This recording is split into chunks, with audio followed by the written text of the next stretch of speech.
Is hydrogen production the competitive advantage of the future? Depends on how you define competitive advantage. This is Fast Forward. I'm your host, Doug Stevens. If someone had told you in 1994 that by 2024, competitive advantage in retail would mean that companies produce their own hydrogen, you'd have thought they were nuts. Well, recently Amazon announced plans to begin doing just that, producing hydrogen at its Aurora, Colorado fulfillment center. The hydrogen it produces will power the warehouse vehicles and equipment used there, part of a broader effort on Amazon's part to decarbonize its facilities by the year 2040. But before you go thinking that Amazon is simply taking one for the planet, this move isn't all about sustainability. While today hydrogen production costs exceed the price of using carbon-based fuels, experts believe that over the coming decade, hydrogen will not only be a greener alternative to conventional fuels, but also one that may be decidedly cheaper, which, if true, could provide Amazon with a significant operational cost advantage over its competitors. So in this one move, Amazon is doing two things simultaneously. It's establishing the basis for a long-term competitive advantage, and in doing so, making a positive contribution to the environment. And that got me thinking.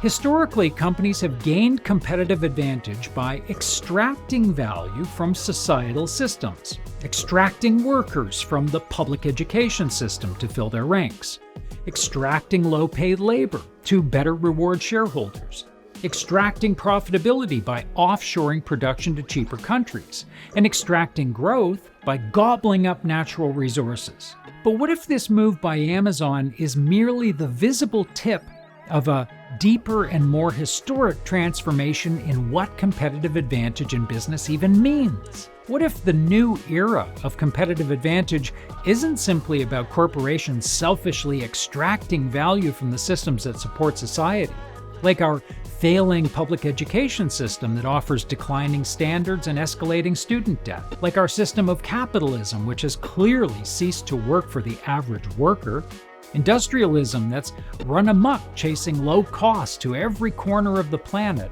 and environmental systems that are collapsing under the weight of rampant consumerism and waste.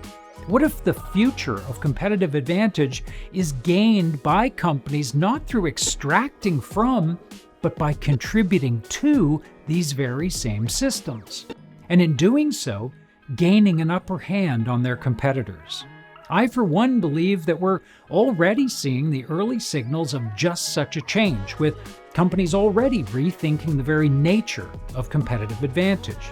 For example, Google is rethinking education, with certificate programs offered through Coursera for $49 a month, giving students access to effective and affordable education. But in doing so, Google is also creating its own ecosystem from which to hire qualified candidates.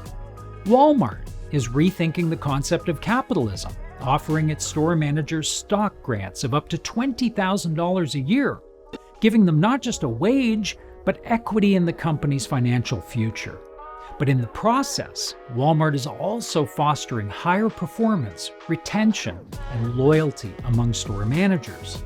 GE is investing billions in domestic production facilities, returning thousands of jobs to the United States. Why?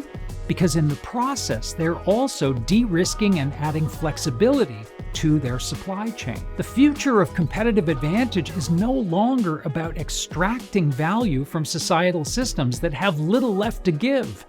It's about reimagining, rebuilding, and contributing to them. And companies still playing by the old rules of competitive advantage may soon find themselves without any advantage at all. You've been watching Fast Forward.